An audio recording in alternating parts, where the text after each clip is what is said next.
Ionic bonding and nomenclature. A science production. Why do atoms bond ionically and how do atoms bond ionically? Let's take a closer look. So, ions, that's cations, metals, and anions, nonmetals, come together by donating and accepting electrons in a full partnership to try and complete their valence shell. Potassium will give up its electron to fluorine. By giving up a negative particle, potassium becomes positive. Fluorine accepts that and becomes negative.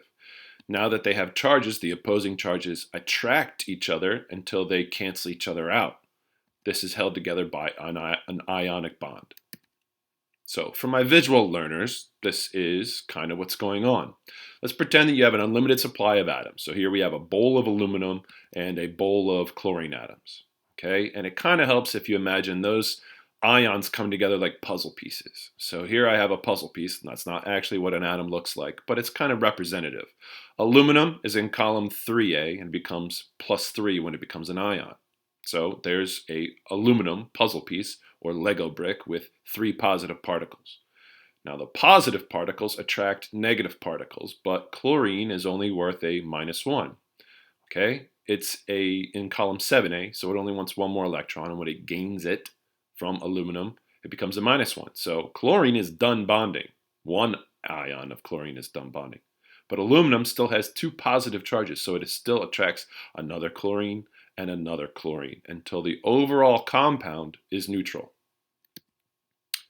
You can't draw pictures every time, so scientists tried to come up with a different way to try and explain how to easily come up with the formulas.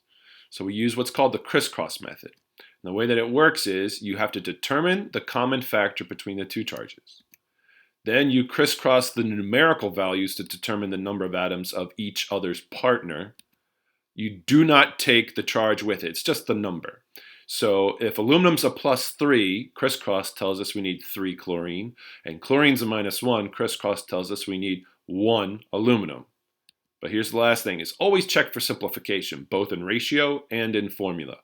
Scientists are inherently lazy. There's no way that any scientist worth their salt would write a 1 subscript.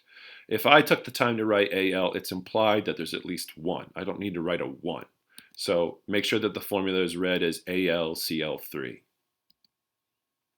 So let's see why how the crisscross method works. It works because they're coming up with a common factor between those two. What's a common factor between 3 and 1?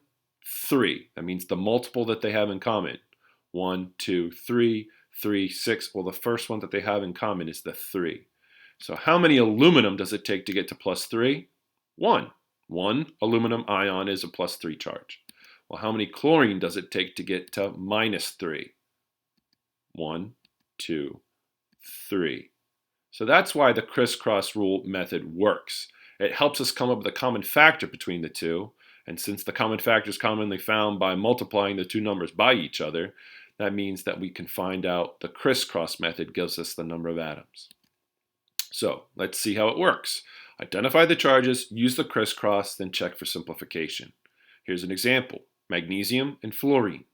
Magnesium is a +2, fluorine's a -1. So that means we need 1 magnesium for every 2 fluorine. MgF2. That's how it works. Sodium and phosphorus. Well, what's the charge on sodium? +1. Phosphorus is a -3. So that means I need 3 sodium, crisscross, for every 1 phosphorus, Na3P. Let's see another example. Calcium and oxygen. Calcium's a +2, oxygen's a -2. So that means I need 2 calcium for every 2 oxygen.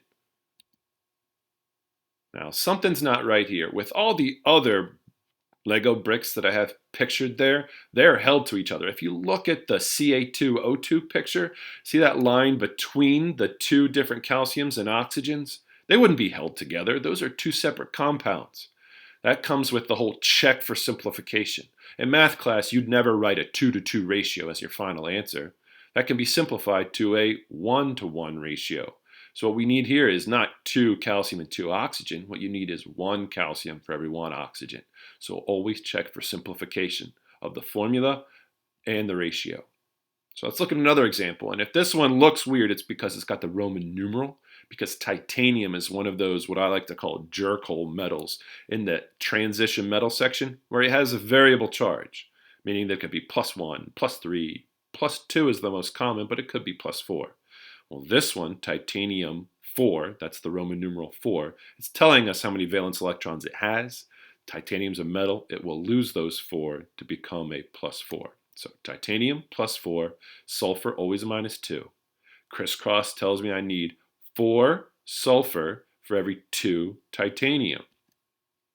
If that's kind of scratching you the wrong way, it's because it's the same sort of example as calcium and oxygen.